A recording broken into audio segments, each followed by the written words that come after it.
El autómata linealmente acotado tiene más capacidades que el autómata de pila. Puede leer y escribir, pero en lugar de estar limitado a hacerlo solo en el tope de la pila, tiene una cinta con casillas y la capacidad de moverse hacia la izquierda o a la derecha en esa cinta. Te puedes imaginar a la cinta como de manera parecida a un arreglo, donde hay un símbolo en cada casilla. La cinta tiene un tamaño limitado. Típicamente tiene una casilla por cada símbolo en la cadena de entrada y adicionalmente dos símbolos especiales, un marcador izquierdo y un marcador derecho que denotan los extremos de la cinta, con la cadena de entrada apareciendo en las casillas en medio de ellos. Entonces la longitud típica de la cinta es las n casillas de la cadena de entrada más las dos casillas de los marcadores de inicio y final. Aquí nos vamos a referir a los marcadores de inicio y final como ML y MR.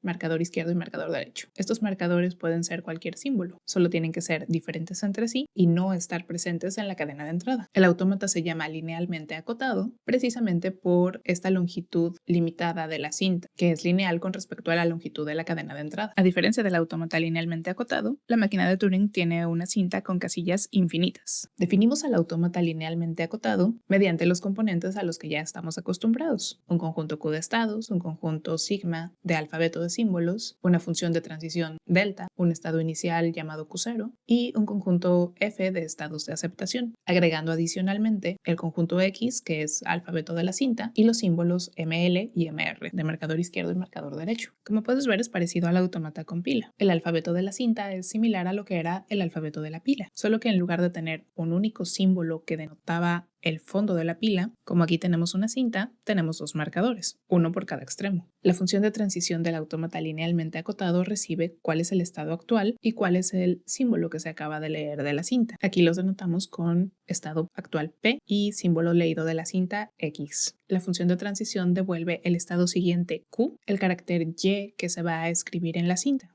Ese carácter se escribe en la misma casilla que se acababa de leer. Y por último, una dirección de desplazamiento, izquierda o derecha. Es decir, que el autómata comienza en una casilla, la primera casilla de la cadena de entrada. A partir de ahí, lee un carácter y, dado el estado actual, cambia hacia otro estado. Sobrescribe el símbolo de la casilla actual y avanza ya sea hacia la casilla de la izquierda o hacia la casilla de la derecha. Para denotar las transiciones en el diagrama, vamos a utilizar el símbolo de diagonal como separador. Lo que está a la izquierda de la diagonal es lo que se acaba de leer y lo que está a la derecha de la diagonal es lo que se va a escribir junto con la dirección de desplazamiento para la siguiente casilla. En este autómata tenemos el ejemplo de reconocer la cadena de 2 veces A seguida de 2 veces B seguida de 2 veces C. Como podemos ver, la cadena de entrada está escrita en las casillas de la cinta con un marcador de inicio de cinta, que es el símbolo de hashtag, y un marcador de final de cinta, que es el símbolo de dinero. Con esta flecha vamos a denotar cuál es la casilla en la que se encuentra el autómata. Por default es donde está el primer símbolo de la cadena de entrada.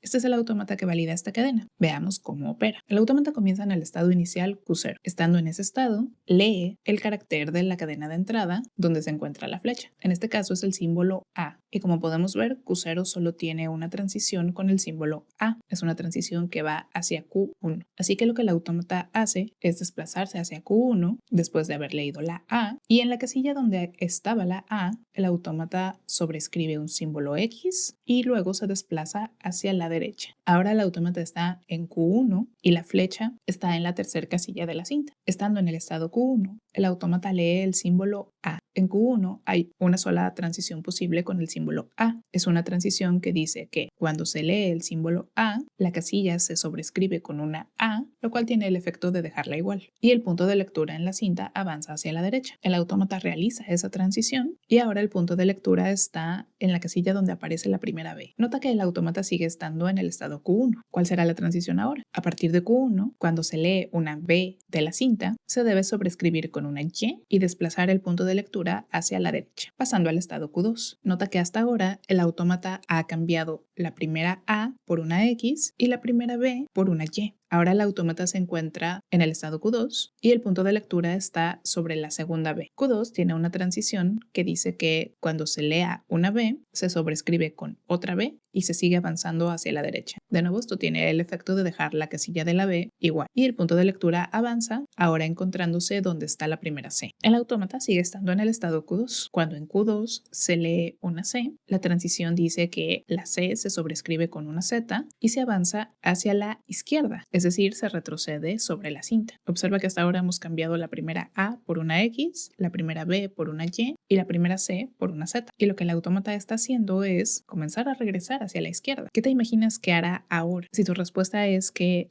comenzará a desplazarse hacia la izquierda y que luego cambiará cada A por una X, cada B por una Y y cada C por una Z, estás en lo correcto. El autómata está en el estado Q3 y lee un símbolo de B. Las transiciones del estado Q3 nos dicen que cuando aparezca el símbolo A se cambia por A y nos movemos a la izquierda. Cuando aparezca el símbolo de Y se deja como Y y nos movemos a la izquierda, y similar para B y Z. Cada uno de los símbolos se sobrescribe con sí mismo, es decir, se deja igual, y seguimos desplazándonos hacia la izquierda hasta que aparezca la primera X. Esa es la única transición de Q3 que es distinta. Cuando estamos en Q3 y aparece el símbolo X, se sobrescribe con una X y nos desplazamos hacia la derecha. Así que ahora el punto de lectura está sobre el símbolo de la A y el autómata ha regresado al estado inicial. Lo que va a ocurrir aquí es algo muy similar a lo que pasó al inicio. Estamos en Q0, A se sobrescribe con una X y el autómata se desplaza hacia la derecha en la cinta, cambiando hacia el estado Q1. En Q1, mientras el autómata esté leyendo símbolos de A o de Y de la cinta, los va a dejar tal cual y va a continuar desplazándose hacia la derecha. Por ejemplo, aquí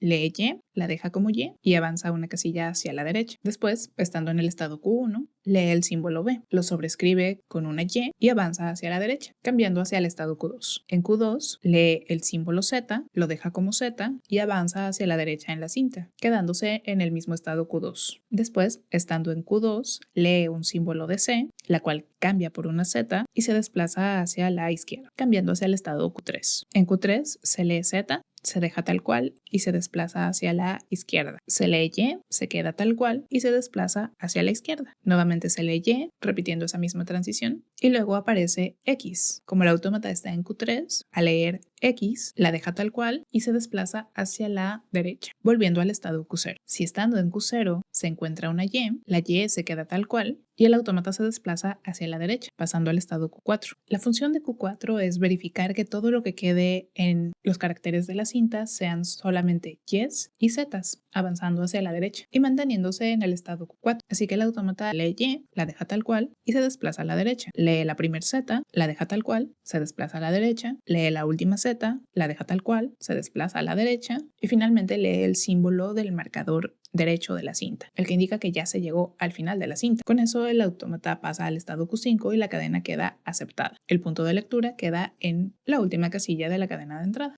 La lógica de este autómata es el ciclo formado por Q0, Q1, Q2 y Q3, teniendo el rol de dar varias vueltas. En cada vuelta se cambia la primer A encontrada por una X, la primer B encontrada por una Y y la primer C encontrada por una Z. Después el autómata se regresa en la cinta para repetir el proceso. Podemos decir que en cada vuelta cuenta una A, una B y una C. ¿Cómo sabe cuándo terminar? Con la transición de Q0 a Q4, cuando encuentra una Y que viene después de una X. Si el número de A, B y C es el mismo, eso debería indicar que ya se completó el proceso, que todas las A ya fueron sustituidas por X, que todas las B ya fueron sustituidas por Y y que todas las C ya fueron sustituidas por Z. Por eso en Q4 el autómata continúa desplazándose hacia la derecha, esperando que aparezcan únicamente Ys y Zs, hasta eventualmente alcanzar el marcador de final de la cinta, lo cual indica que se terminaron de barrer todas las casillas.